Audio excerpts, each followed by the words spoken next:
disent que l'univers est un livre, écrit pour les yeux innocents. Seigneur, quand son attrait m'enivre, rend plus pur mon âme et mes sens. Puisqu'au trésor des paraboles, la foi trouve un accès permis. Donne-moi, devant tes symboles, le cœur simple et l'esprit soumis. La nature sera plus belle, et me parlera sans détour, si, pour toi, je deviens comme elle, obéissant et plein d'amour. Oh mon Dieu, fais-moi donc largesse, de douceur et d'humilité, pour que j'apprenne ta sagesse, écrite dans l'immensité. Fais-moi lire, au front des nuages, l'alphabet d'or et de vermeil, dont l'azur déroule les pages, sous les doigts ardents du soleil. Et les contours des monts austères, et, sur les gazons diaprés, le sens des 1000 caractères que les fleurs tracent dans les prés. Les réseaux tremblants sur la mousse, qu'à l'ombre du feuillage noir, la lune, avec sa blancheur douce, tresse au pied des chênes le soir. Fais que je sache mieux entendre l'esprit caché dans cette voix qui parle au cœur plaintif et tendre quand le vent gémit dans les bois.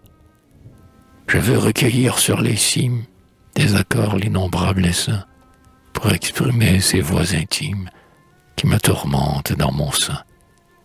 Toi, nature, qui me pourvois de mélodies et de couleurs, riche écho de toutes mes joies, tu l'es surtout de mes douleurs.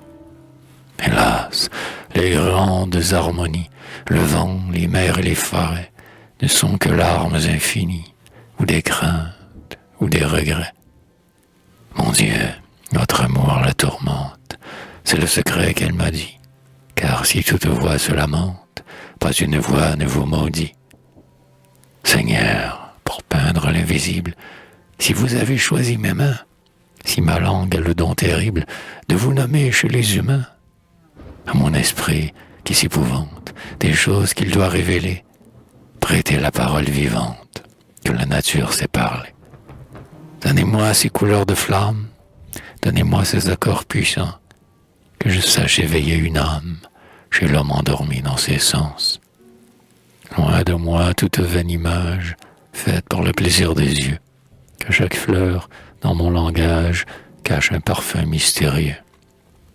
Telle est, ô mon Dieu, la nature, que je vous serve en l'imitant, que toute chair, dans ma peinture, trahisse un esprit palpitant, afin que l'homme qui blasphème sente, au vil éclat de mes vers, tout ce que j'ai senti moi-même en feuilletant votre univers.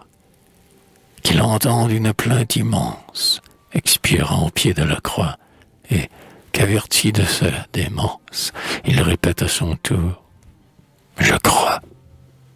Parfois, dans un matin prospère, au milieu des nids et des fleurs, qu'il distingue ce mot « J'espère », il sourit à travers ses pleurs. Quand tout son être alors s'élève, un cri sublime et débordant, étouffant les bruits de la grève, tel que la mer haute et grondant. Sanglots, chants railleurs, voix impures, ces cris les dominent en tout lieu.